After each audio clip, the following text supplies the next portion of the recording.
Hello, hello, hello. Welcome to today's video. I am so happy that you are here because I'm going to be talking about Stranger Things.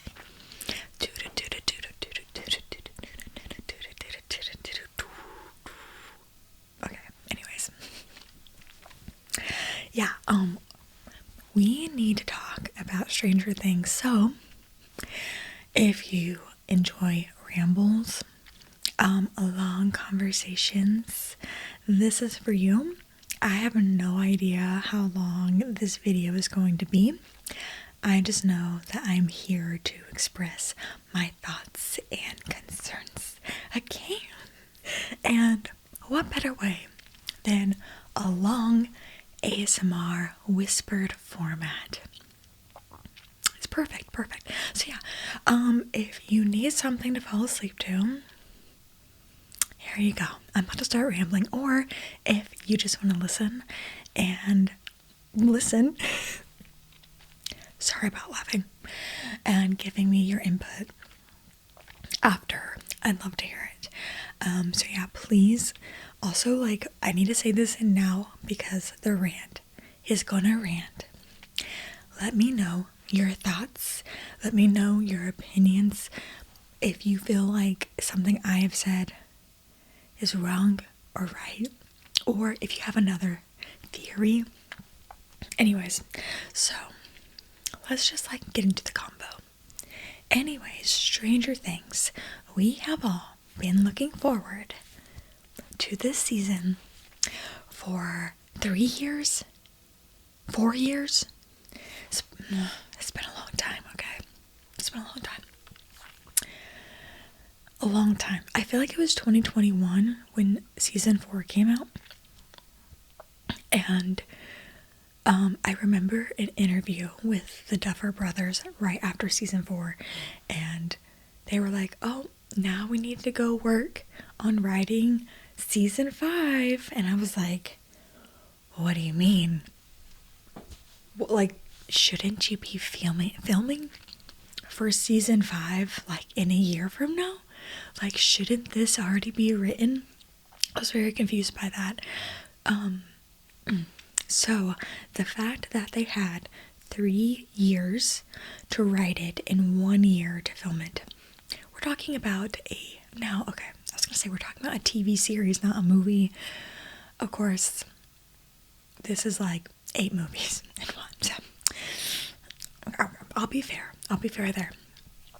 Anywho, I had written a bunch of notes to talk to you guys about for all of season 5, the whole season 5.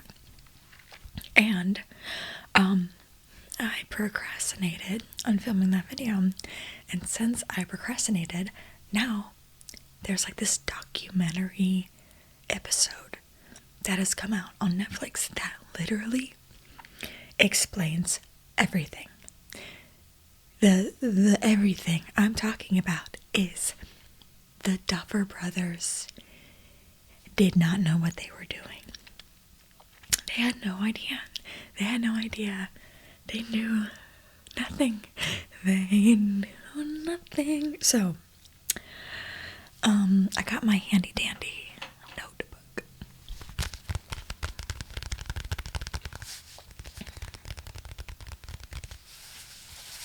Yeah. We got some cute stickers. Some Lisa Frank stickers. I've had this notebook for a long time. Oh, not that long, but long enough where the stickers are falling off. And if you know me, I love Halloween. It is my favorite holiday.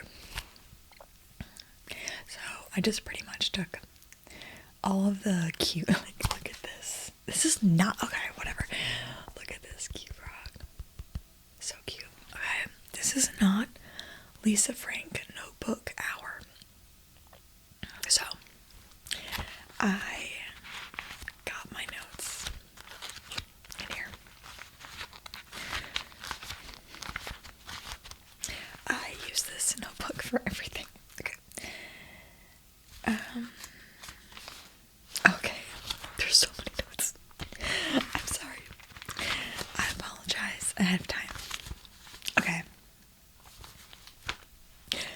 I feel like I'm missing something because this says dipshit Derek. Okay, yeah. Okay, so before I really get started, I almost feel like I need to put this down. But before I really get started, season 4 was amazing to me. I have not rewatched Stranger Things in a hot minute, but the amount of emotional pull that show specifically, or that season, had on me was crazy. Do you guys, Vecna was like snapping people in half, like mind entering their mind, almost like a dream state world. It's snapping them in half from their minds. How terrifying. Like, you can't run away from that. There's no escaping someone in your mind. And then in the end was so good. Like, Nancy and her shotgun, the cinema, not knowing if Max was going to make it, like, at all in the end. Elle coming and saving Max. Oh my god, it was so good. Not to mention, they cleaned up the Papa saga. Like, we got a lot of closure. And then, like, getting the band back together at the very end, and everyone's seeing each other, and everyone's meeting up, and everyone has so many stories that they need to tell each other. And then Hawkins cracks open, and in, like, what the kids just had to go through in the Upside Down to try to defeat Vecna. They were fighting the bats. They were fighting the Demogorgons. I'm pretty sure there were more of their demo dogs. I don't know, but I do know it was not easy. It was not easy. It was so not easy that Eddie sacrificed himself for them. He died in the Upside Down because it was a dangerous, crazy, wild place that you should not be in. I'm getting ahead of myself a little bit. So, everything was super cool in season 4. The way they ended it, with Hawkins ripping apart, we just saw them fighting all the things in the Upside Down. Also, Vecna was living in the Upside Down. He was inside the house in the Upside Down. So I don't understand. Anyway, getting ahead of myself again. Hawkins splits open. It's red. It's like a lava molten volcano, which obviously we know it's not lava molten volcano under there, but. And my first thought is, oh my god. All of these bats, all of these dogs, all these Demogorgons are going into Hawkins, and all of their whole community they've been trying to save for the past 4 seasons is they're all about to not die, but they're about to have to experience what these kids have been going through for the past however many years this has been happening. So, when that ended, I was like, oh my god, season 5 is going to be so good. My thought was, they keep meeting, Vecna, or they keep having to go into the Upside Down, but now the Upside Down is coming to them. That's what I thought. I thought the Upside Down was going to be coming into our world.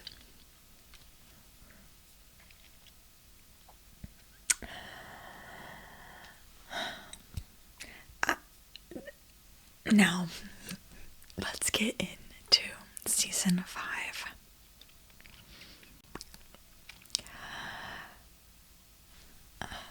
Okay.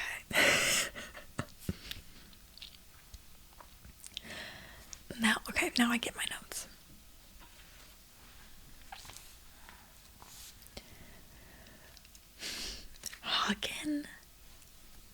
Hawkins being under quarantine.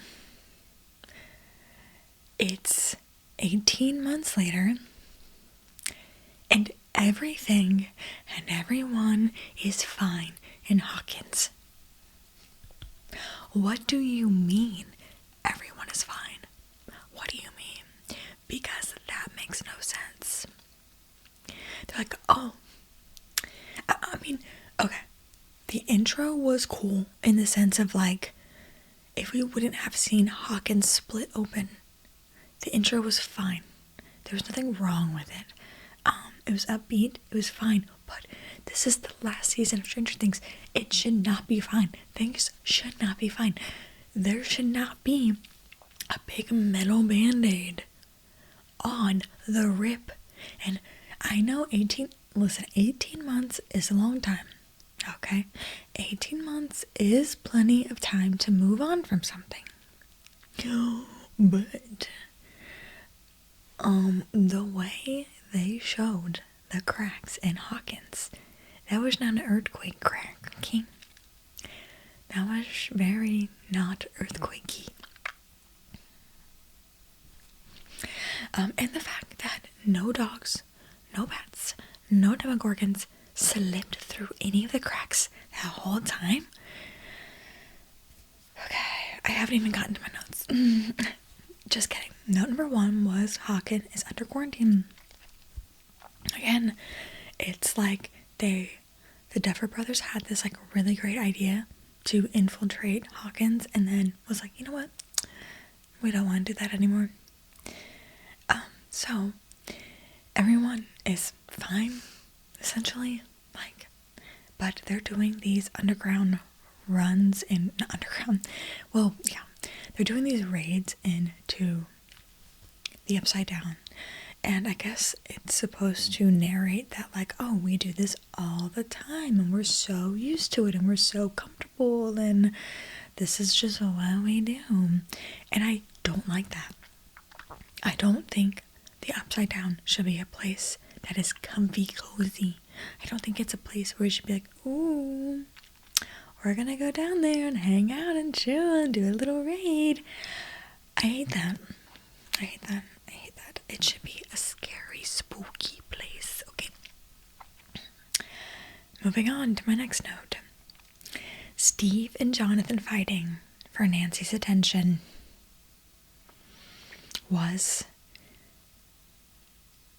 first of all, so insanely unnecessary. No one wants to see that.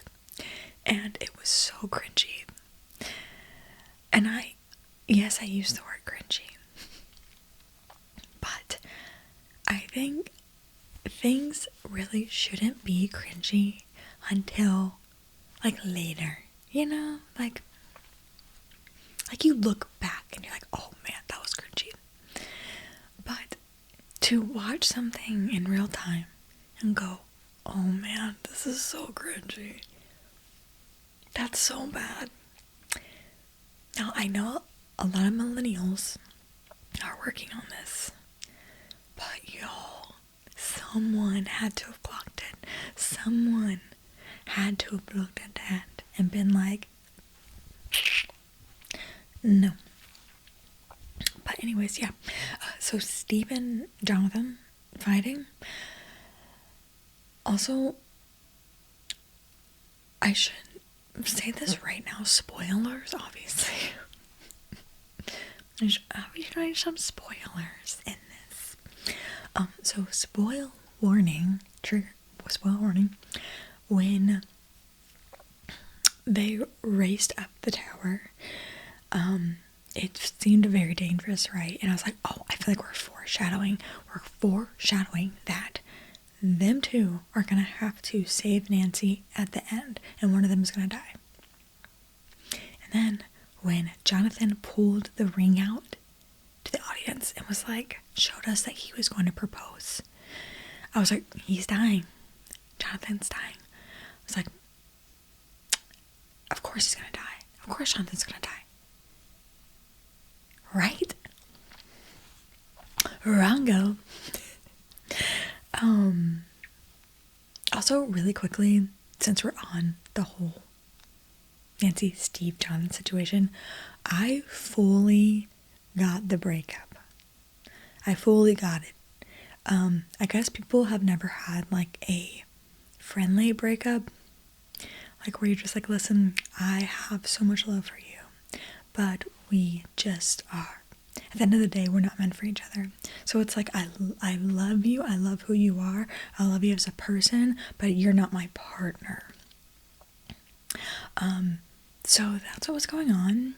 I think that was just lack of amicable breakups, people experiencing them. I don't know. Also, did anyone else get Titanic vibes during that scene? Like, not only like when they were getting up on the desk to like both out, they literally the shot of the desk and there's like the goo under them. I was like, oh my god, this is Titanic, and it's gonna be so funny if one of them, excuse me, it's gonna be so funny if one of them can't, like they both can't fit. Yeah, I was like, watch, they're both not gonna be able to fit. No, but they both did fit. But it was giving very Titanic. It was like feeling the stress of remember when Jack had his hands cuffed and the ship was sinking and Rose went down there and she swung the axe, but the water's rushing in and the water's coming in so fast. She only has so much time to save. That's the vibe I was getting from that scene, the goo scene. And while we're talking about the goo, they should have died. I'm sorry. I think they should have died. I think that I literally had a thought when they didn't die, and I was like, Nancy's gonna do something. Nancy is going to, she's gonna sacrifice herself later, or I just thought something like, and yes, Nancy did sacrifice herself by running into the cavern, but that was not, anyone could have done that, right? Anyone, like Nancy, like her should have done something like only Nancy could have done. Anyone could have ran, anybody. When they didn't kill Jonathan and Nancy, because Jonathan is, his character is for naught. He had his character, there's nothing he did in season 4, and there's nothing he did in season 5. They should have killed him in season 3, I guess. They should have done something because they didn't know what to do with them, and they should have killed them. They should have. The fact they went through that whole monologue, they yapped, for them to survive, for Steve to just whop a hole into the wall and be like, howdy, sorry that took so long. I was like, there's no way. There's no way. They built up this moment for them not just to not die in that episode, but not die at all. Imagine that. Okay, I just like probably talked about 5 other points that were supposed to come later. So, anyways, back to the beginning. Okay, Dustin, even 18 months later, is mourning Eddie's death. That sounds bad, me saying that like out loud. That's just like, quick note. However, when we see him in the school, or when we see him for the first time, this boy is distraught. Like, it looks like he woke up bawling his eyes out. This would make sense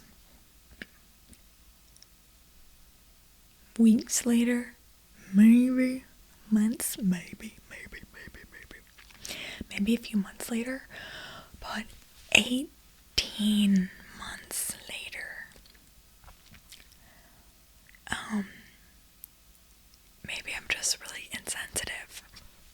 I don't know.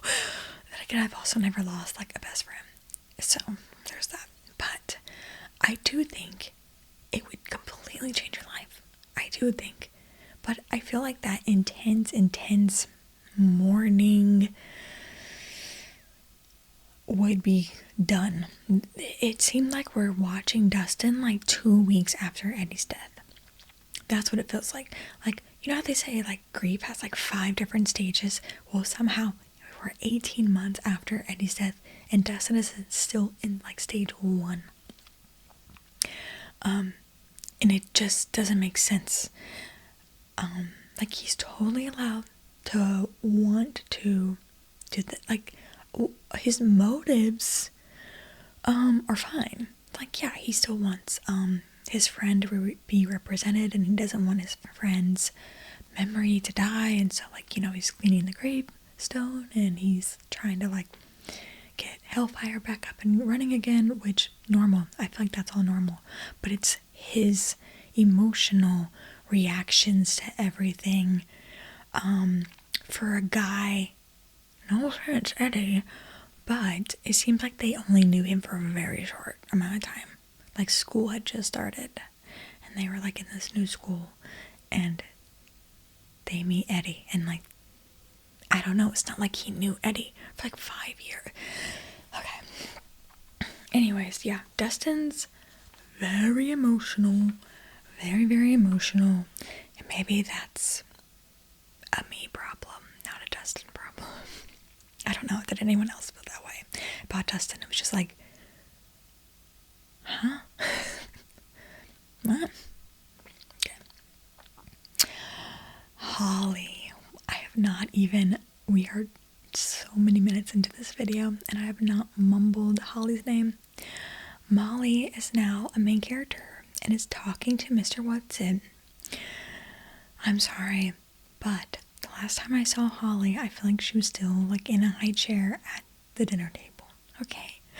The fact that this is like now a 12-year-old girl, and it's only supposed to be 18 months later. It's supposed to be 18 months later, and there's like a tweeny bob tween in front of me. I'm like, whoa, I'm not buying it. I'm not buying it at all. I also, now that I've seen everything, you know, I really don't get I really don't understand. I really don't understand why they even had to bring Holly into it. I don't know. I don't know. Okay. So yeah.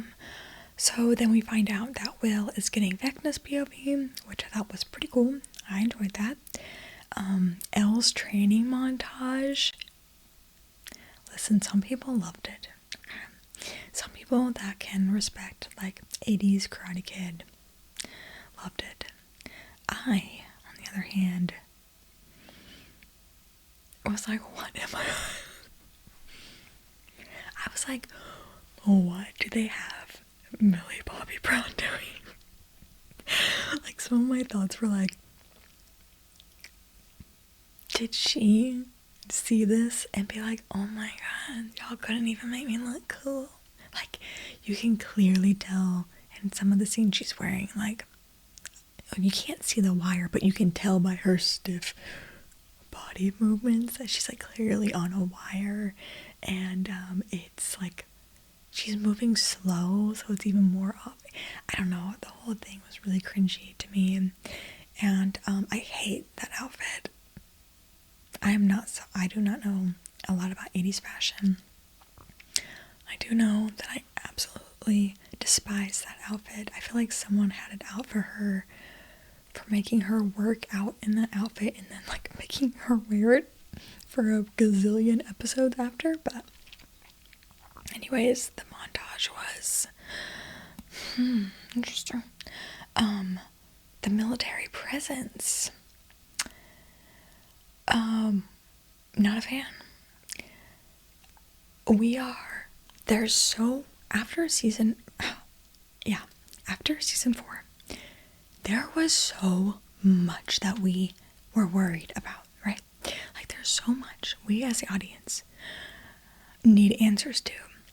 And all they did in these first 2 episodes was give us more questions. I was just like, why are we focused on Holly? And who are these military people? And why they're in the Upside Down? Like, why? When in 18 months, do you really think in 18 months they could have built all of that stuff? Just scared. I don't know. Also, I almost said Linda Blair. I cannot remember her name. Anyways, Linda's performance, the short old lady, military lady. What? I don't know. Was it the way they were filming? Was it the lighting? What, did she just not a good actor anymore? Is that behind her? It was horrible. There were times, like during like the military stuff, it gave very Lifetime. If you know, you know. It was giving Lifetime lighting and scenery.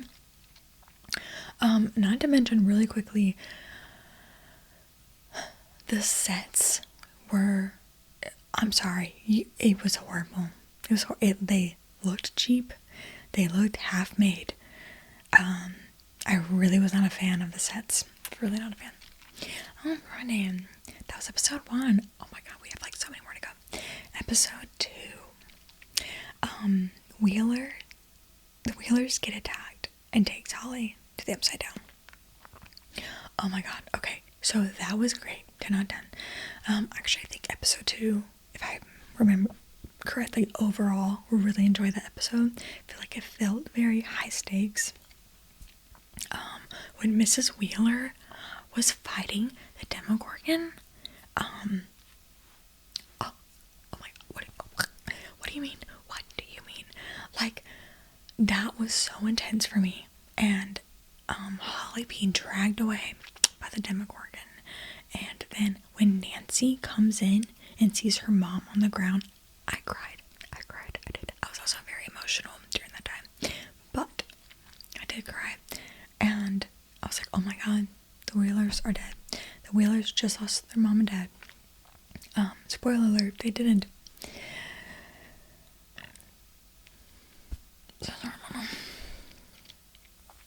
Now, the hospital. I'm so confused. Now, mind you, Nancy, great. Nancy, 10 out of 10. Natalie Dreyer, I think's her real name. She did so good. She did a great job at being worried for her parents. Mike did not care. Mike's like,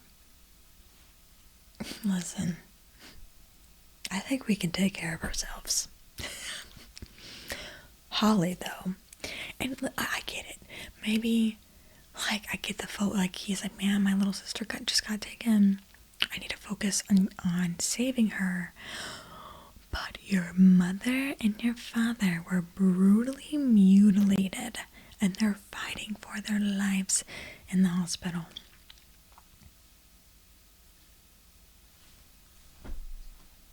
What are we talking about here? That bothered me.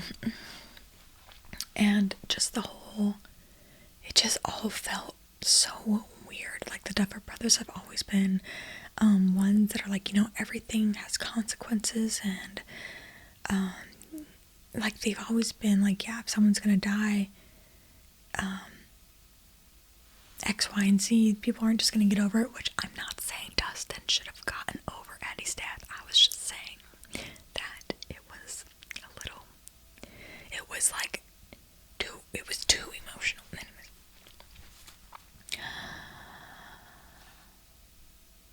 Oh, I'm going straight to episode 3. Okay, that was it. Episode 2. That's all the notes that I have. Discovering the wall and trying to destroy it when season 4, they were traveling, I don't want to say they were traveling all over the Upside Down, but they were definitely, they were definitely traveling, right? And not to mention, Will has been in them.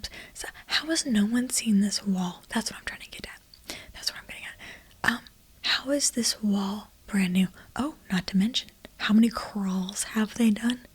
How many crawls are they doing? And not once, nobody runs into a wall.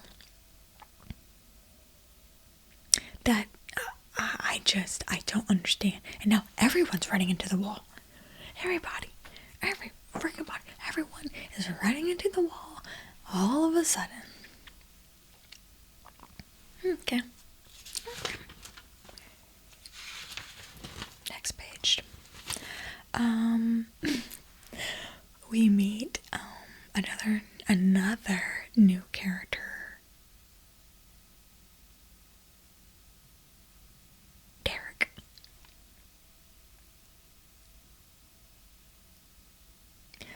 So we meet Derek, and listen, at first I was annoyed, I'm not gonna lie. At first I'm like, oh my god, another person, another name. But honestly, at the end of the day, he was great. No notes, except for the first note, which was like, oh, who the hell is this boy? But yeah. Anyways, there's a machine that suppresses Elle's powers. I'm not gonna lie. Was that in season 4? I don't know.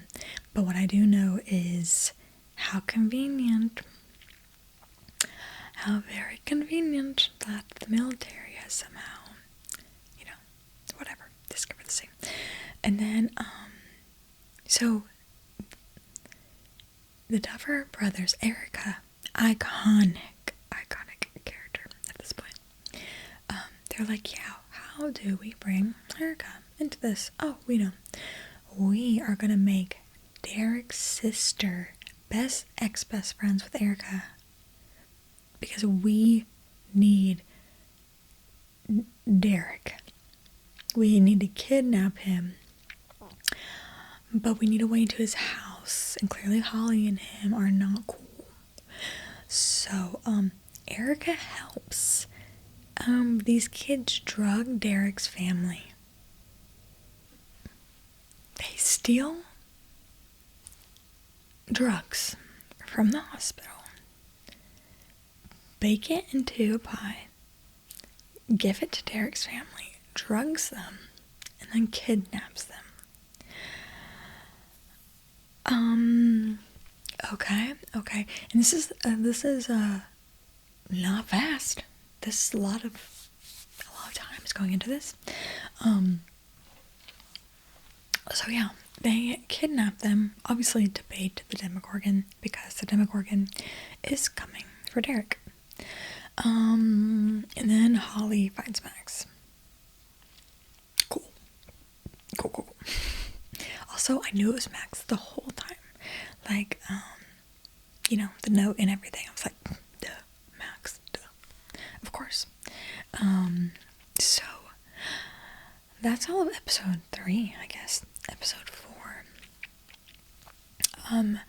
The demo finds Derek in the barn. So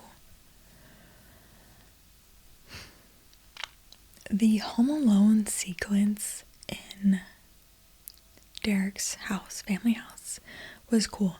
Okay, I enjoyed seeing the Demogorgon. I enjoyed the traps. I enjoyed it, but yeah, you really had to stretch your imagination, because I know it showed them like quickly setting up these traps, but like that would take so long. It would take so long. But yeah, then the Demogorgon, why do I keep saying Demogorgon? The Demogorgon gets hurt really bad, but it doesn't stop it. It creates a portal. Also, these Demogorgons are just creating portals. I thought that was gonna come into play later. It doesn't. But yeah, they keep creating these portals out of like thin air. And okay, it does come in later when they kidnap the kids, but I meant like later, like last episode later. Anyways, so yeah, then he finds Derek in the barn, and then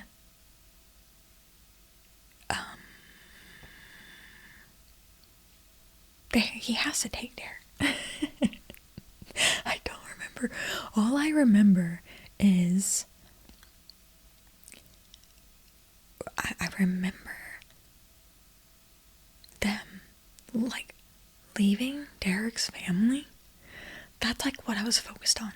I feel like everyone left, and I'm like, are Derek's family still tied up, drugged up with like bags over their face in a barn? Does anyone know they're in a barn?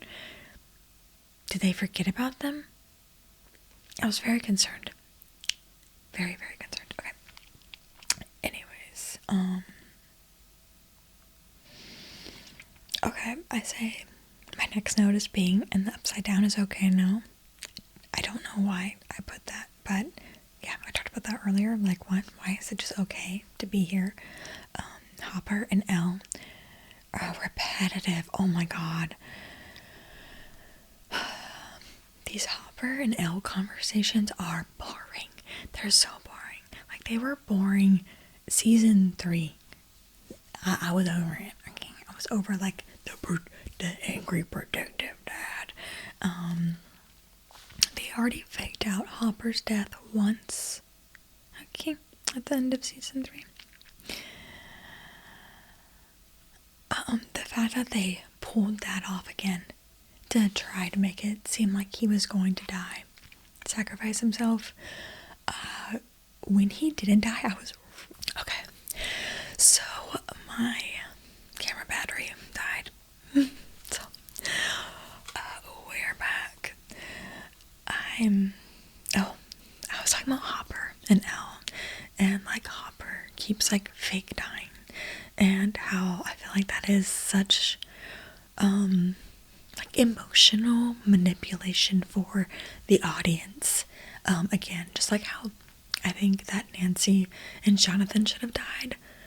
I think Hopper should have just died. I think he should have just died there at the end.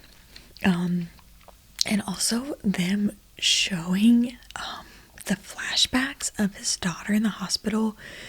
They felt, I can't explain it. It just felt like so aggressive in the sense where they're like, yeah, we're gonna show you some emotional child cancer damage. And it's like, oh, this is not doing anything for me. Like, this is like an old tired plot that they've already used, like in season 1 and 2. It just, I don't know, it was very interesting to me. Okay, I wrote so much is happening, but it also feels like not. Somehow the stakes don't feel high. And I think with like everyone just seems so chill. I feel like in season 4 everyone's emotions were heightened. Like the stakes were so high.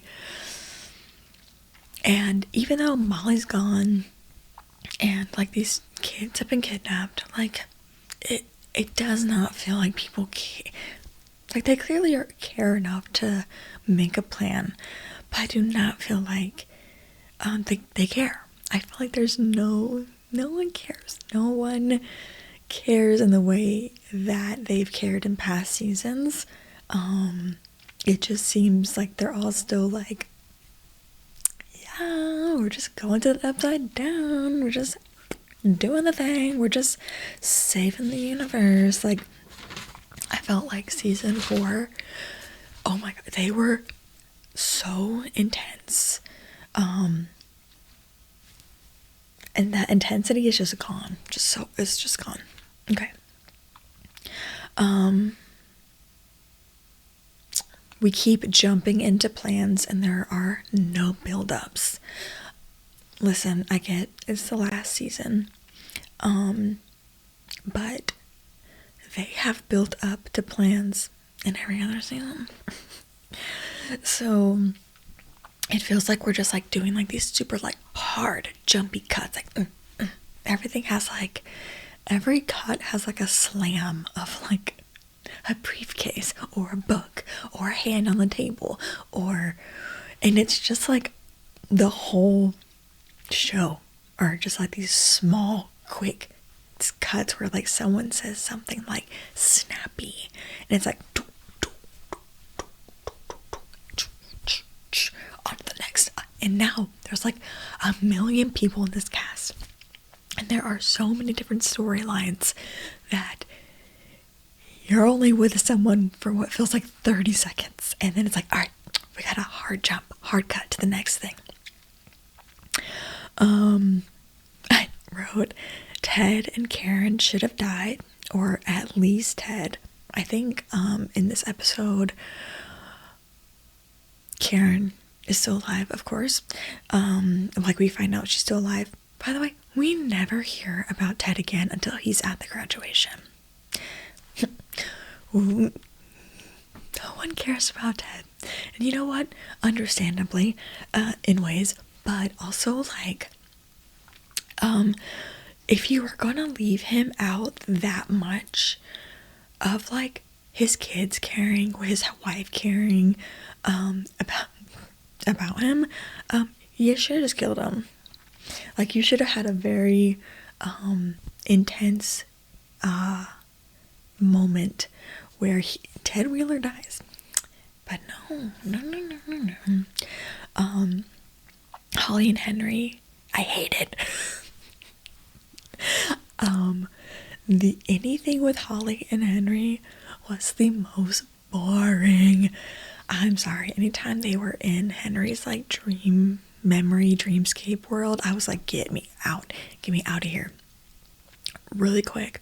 My husband, like I said in the beginning of this video, loves Stranger Things. Never has he ever fallen asleep during an episode of Stranger Things. He fell asleep through almost every episode. Every episode that man was out, like asleep. That's how boring. That's what I mean. Like there was so much happening, but also like it was so boring. There was also nothing happening at the same time. How can that be?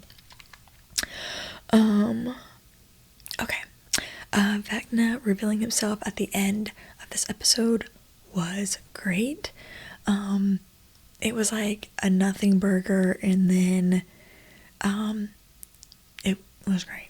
I loved seeing him. It was exciting. It was exciting. To say that I have to give flowers where they are due. I think I stopped. Okay.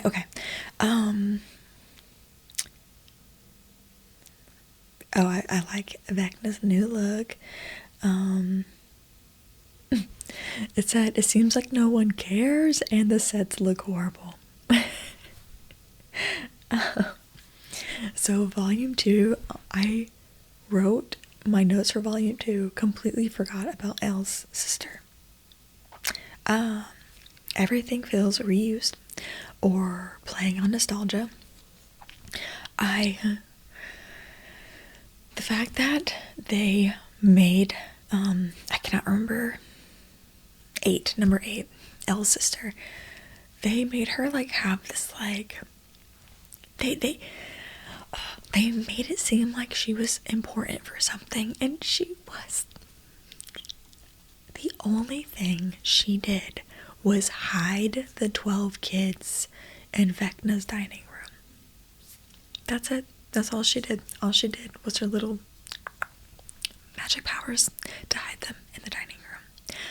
They could have just like ran upstairs. I don't know. You know what I mean? Like the fact that her like big moment was that, and then she dies.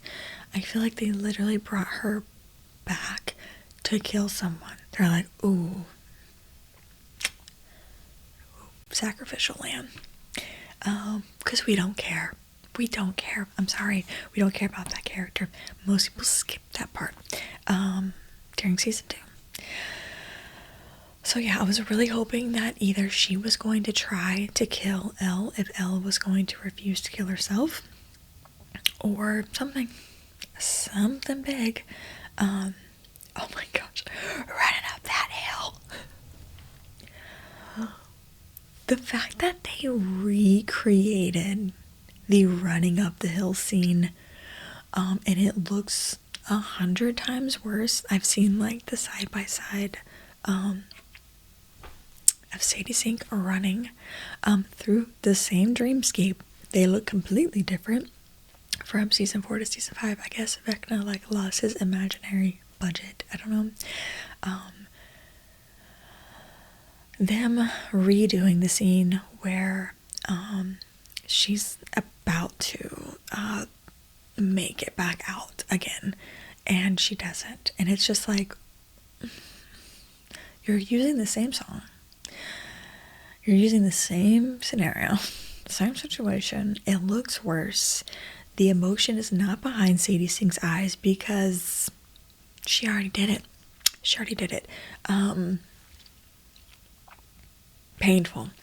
And that was the moment where she didn't get out, where like Lucas had to like, something happened, she didn't get out. That's not she did it 3 times in total. 3 times.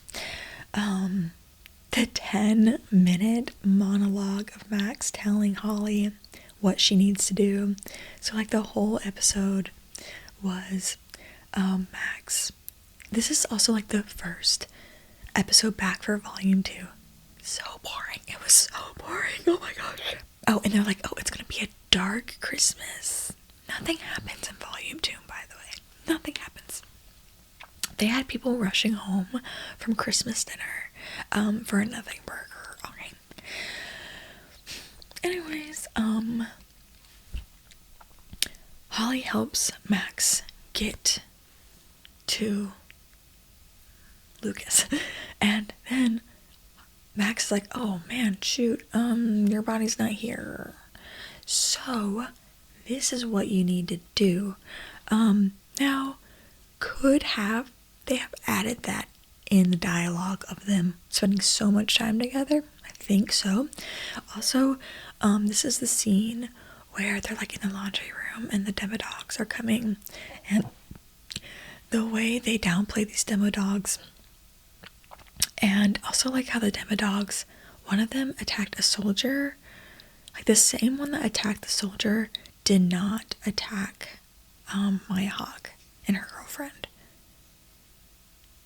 Why did the demo dog skip over them and then conveniently attack the soldier? I don't know. Anyways, so yeah, they're coming after Max, and Mrs. Wheeler saves the day, which that whole laundromat scene was very Jurassic Park coded. If I'm saying a lot, I'm so sorry. I just got myself. So, Max is telling Holly, like, oh, you have to like something that's attached to you. Like, my thing is Lucas. Like, what is something that you're attached to? And like, of course, she's talking about her necklace and blah, blah, blah.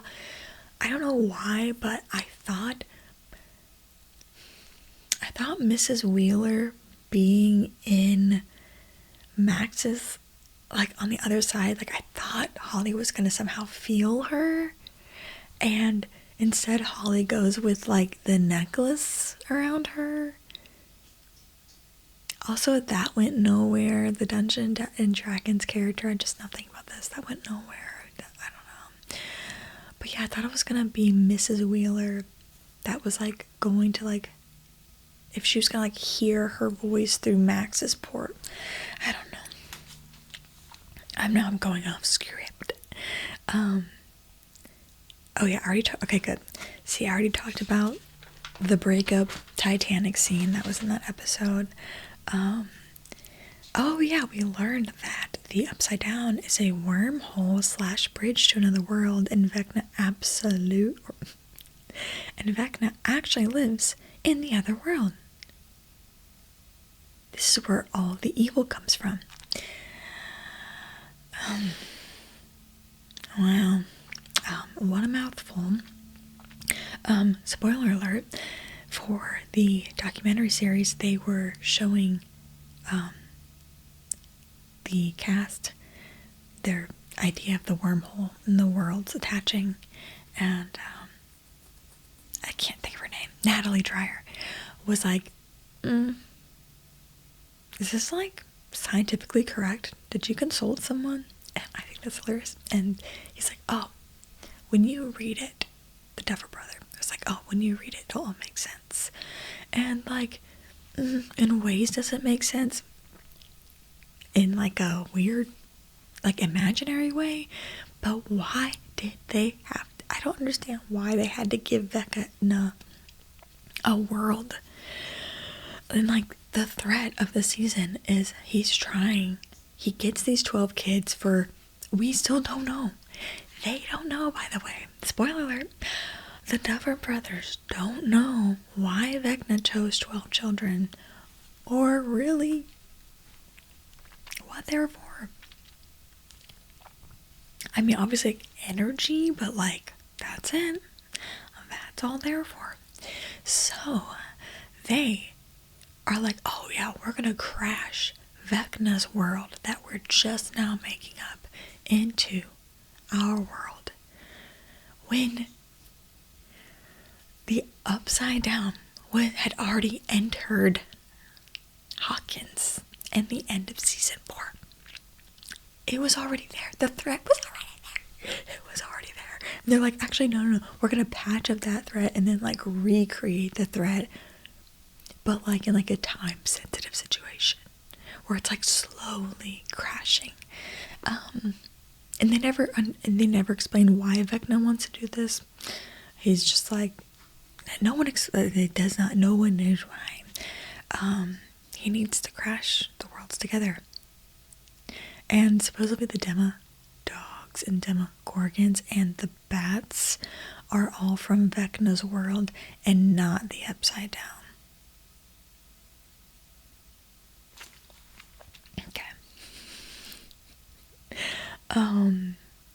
Holly has now become the main character, and all the characters we know and love are side characters. And that is so true. Holly, main stage, like each episode, she gets more than half of the screen time, and all the characters that we love and know, it's our last season to be with them. Okay, it's our last time to see them. It's our last time to hear them. They're minuscule, tiny little ants in season 5. It's all about the 12 kids, Holly, Derek, Vecna. I feel like the Duffer Brothers were overwriting for the main kids, and they were just like, I don't know, let's actually get 12 new ones. Let's get some new kids in there. We're done. We're bored of writing for the other ones. When Max did end up waking up to Lucas, I cried. I did. I cried a lot. Now her getting there was painful, because of course now it's the third time we're running up that hill, baby. Third time. Second time. Anyways. Of course she's like casually walking, and then she starts running, but I think at this point we all knew she was going to get there, so I wasn't emotional about her exiting the dreamscape world. It was more so when Lucas saw her and she saw Lucas. That was beautiful to me. That was everything to me. And something I thought was really strange is like everyone's there, and like no one, it is so underreacting to Max being back. She's been gone for 18 months. 18 months. She's been in a coma for 18 months. And they're just like, hey, Max, glad you're back. Glad you're back, Max. Also, I saw this on TikTok. It's not an original idea for me. Max thinks Hopper's dead. Max was in a coma when Hopper came back. Max has no idea. She has no idea. Okay, my battery's about to die again. Anyways, I'm just gonna read my notes. I'm not gonna explain them. I'm happy the teacher was back with the crew. I feel like it was like another extra body, though. There were so many bodies. Callie is just there for weird vibes. No reasons other than weird vibes. We have too much to worry about. Fan theories of 8 being possessed by the mind flayer to try to kill Elle just for it to be Callie acting weird on her own. For no reason. Just she was just acting weird for no reason. No reason. Also, like, the traitor, 8 traitor, nothing. That didn't go anywhere. Love, Dustin and Steve. Best couple award goes to Dustin and Steve. The Will coming out scene does make sense. It does make sense, you guys. It was his biggest fear. Vecna was prying on his fear. If Will overcame his fears, he could defeat Vecna. Vecna had nothing over him, technically. But, like, everyone was there. All the side characters were there. Why? Why did Murray, the girlfriend, Mr. Clark, Erica, not those people? It should have been a very, very, very, very, very intimate moment with, like, the main core cast. Okay, not everyone needed to be there. Derek went from having a solid role to just filling in or falling in the back. Literally, he just was in the back. No, like, it was so weird. He went from being the one of the main new characters to just, like, being an extra in the background. If I start to think about it for too long, nothing adds up. And spoiler alert, the reason why nothing adds up is because they did not have the ending written. They didn't have the last episode written when they started filming. There's too many side characters, too many dumb talks where the main people give Joyce her flowers. They made Joyce a background character. How? How did you make Joyce a background character? And yeah, she killed Vecna, but, like, I don't know. It didn't feel right. Elle's character is just MBB in Stranger Things. Her face now moving. Yeah, that was Millie Bobby Brown in Stranger Things. And she does not talk in this season. She doesn't talk. And I'm not one to comment on people's faces. They can do whatever they want. However, there should have been a clause that said she could not touch her face with filler, because that girl had no emotion. That girl stood there.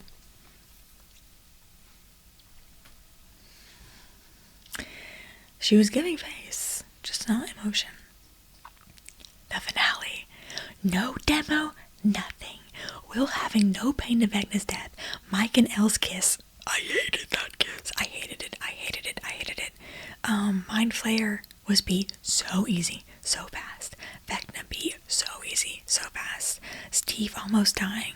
You should have just killed Steve. Why did you fake us out? Why? The Star Court Mall battle was better / more intense than the ending.